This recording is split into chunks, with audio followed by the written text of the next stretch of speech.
What is up, everybody? Hobby with Cage, episode 254. You won't believe me, of course, but the people who are listening, who I was texting with yesterday, and the whole deal, know that I have no fear about the Yankees. We're not going to talk about the Yankees for an episode. I got a good hobby episode here to be brought to you by Bleecker Trading and Arena Club. But no concern about the Yankees. You got to take it game by game. They were down 2-0 as I record this. They're down 2-1.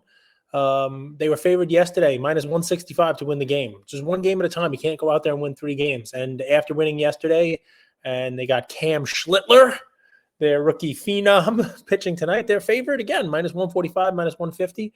And then it becomes, if they get through that, it's a game 5. It's away. They've been pretty terrible in Toronto, but who the hell knows? It's a game 5. Anything can happen, right? It's just one of those things. So, the positive thing is got to watch Judge have a signature playoff moment and just continue doing what he's doing. And, you get to live another day and see another Yankee playoff game, which, a lot of franchises don't get to see.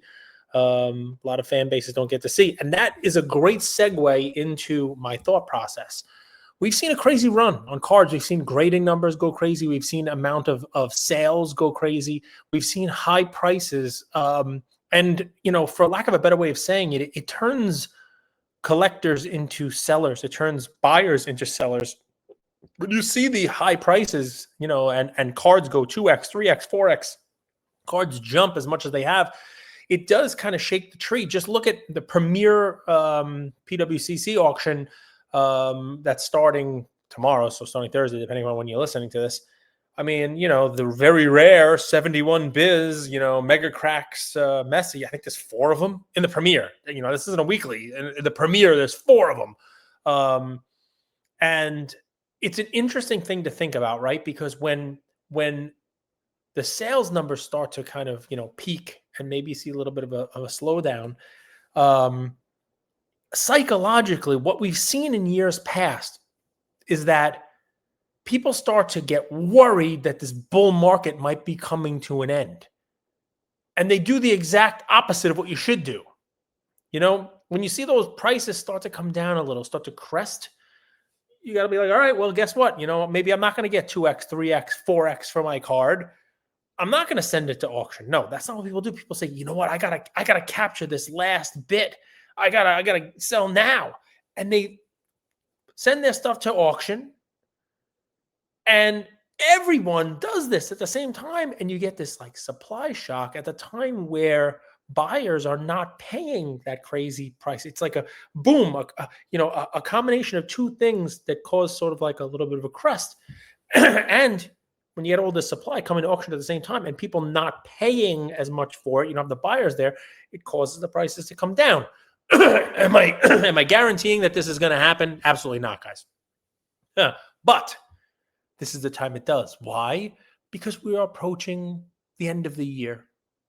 We are approaching holiday season. And while it's great for sports watchers, it's never, ever, ever been a great time for sports card sellers. Think about that. It's playoff baseball. So yeah, if Ohtani happens to win, maybe you squeeze another 10% on his cards where they've run like crazy. Same thing with Judge. Cards have run like crazy. Maybe if you get like a Vladdy Guerrero World Series win or a Julio Rodriguez World Series win or somebody like that, whose cards haven't really run, nice, okay. But that's just a small segment. For the rest of the world here, October, November, December, what do you have? You have hockey just starting, and nobody cares about hockey cards anyway. You have no soccer really, on the world stage. Sure, you have, games being played, but no one's really watching it. Not card people anyway. The people who pretended to be soccer people are now watching basketball because basketball is about to start up too. But nobody really pays attention to basketball until after Christmas. So what do you have? You have the doldrums here. You got weather in the Northeast starting to cool down, getting rainy, getting cold. You got the holidays literally right around the corner. You got kids back in school. You got kids studying. You got things taking attention off of this. It's not hot. It's not summertime. It's not let's go to shows. It's not as easy to travel. And you got the holidays looming. where people start to say, you know what, I got to start budgeting for the holidays, and maybe you don't have as much money for disposable income type items like cards. All this comes together at the same time. All of it does. And what does it mean? It means that if you are somebody who is savvy, this may bring a nice buying opportunity for you. And it starts pretty much now, because when baseball season ends, people who are eliminated from the playoffs, people who are eliminated from playoff contention, stars, young stars. I happen to be a fan of Bobby Witt. I have a feeling starting now, I could probably buy his cards for the next couple of months cheaper than I otherwise would have been able to. Same thing as people get eliminated from the playoffs. Same exact scenario. And not just baseball, almost anything. You know, I will tell you that the last couple of Decembers have resulted in some of the best buying opportunities. It's just a cyclical thing. People don't seem to be looking at the high-end sports card market because they need to make sure that their kids have the Labubu or the Tickle Me Elmo or the whatever it is, you know, the bike or whatever it is that needs to be under the tree. Whatever it is that needs to be in the stocking hung by the chimney with care. You know, you got to buy your wife something. You got to buy your girlfriend something. You got to go on that trip. You got to take that vacation. You got to make sure the money's there.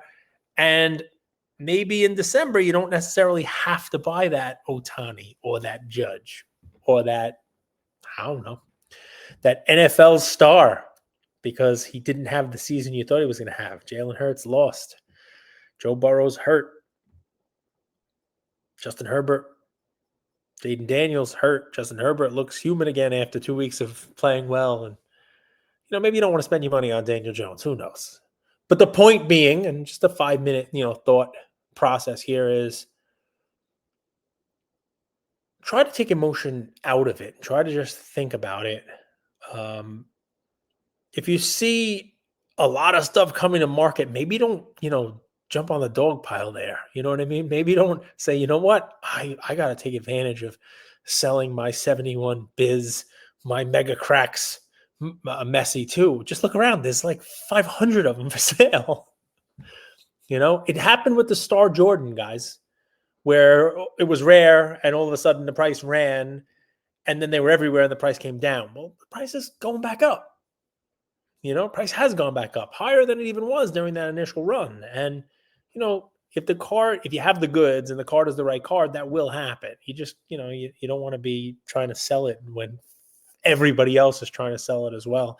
And when the money towards, making buys is also sort of drying up at the same time. So anyway, I love this time of year.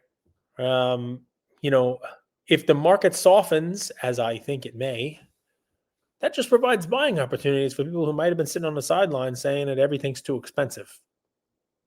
Maybe you can actually buy something. And that's it. There's my couple minutes thought today. We went to like 8 minutes. I think there's usually about, tell me what you guys think. Are you selling any stuff? Do you feel this emotion? Do you feel this kind of like, wow, I have all these cards. I wish I would have sold them. I wish I would have gotten them into the market, earlier. I wish I would have, wish I was a little bit taller. Wish I was a baller. All that stuff. You know what I mean? You feeling this, or am I just totally off base and just the market is continuing to just rocket straight? It's just flying. Prices never stop. Prices never end. They just keep going up.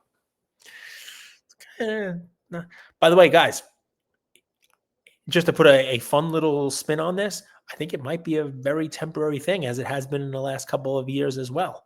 World Cup starts again. Now might be a great time to pick up some Messi while everybody's trying to sell and no one's looking at the World Cup next year. You know what I mean? It might be a good time to buy baseball before baseball season starts up again next year. You know what I mean? These guys who might not be the ones who win the World Series this year. It might be a good time to pick up a quarterback who you think may have a good postseason, or maybe they're injured now and you can buy maybe Joe Burrow. Who knows? Maybe, you believe in him. But I don't think the market is going to go like this. I just think seasonality is something you have to think about when you're in this space. And, you know, the last couple of years will tell you that the months coming up now, they're buying months. They are, you know, we talk about bulls and bears. You talk about buyers and sellers. These are typically months where you do better as a buyer, and you're able to, you know, find good items to buy, you know, during these months. So anyway, there's my thought. Let's go Yankees. Let's go Yankees. Let's go. Talk to you guys soon. Take care.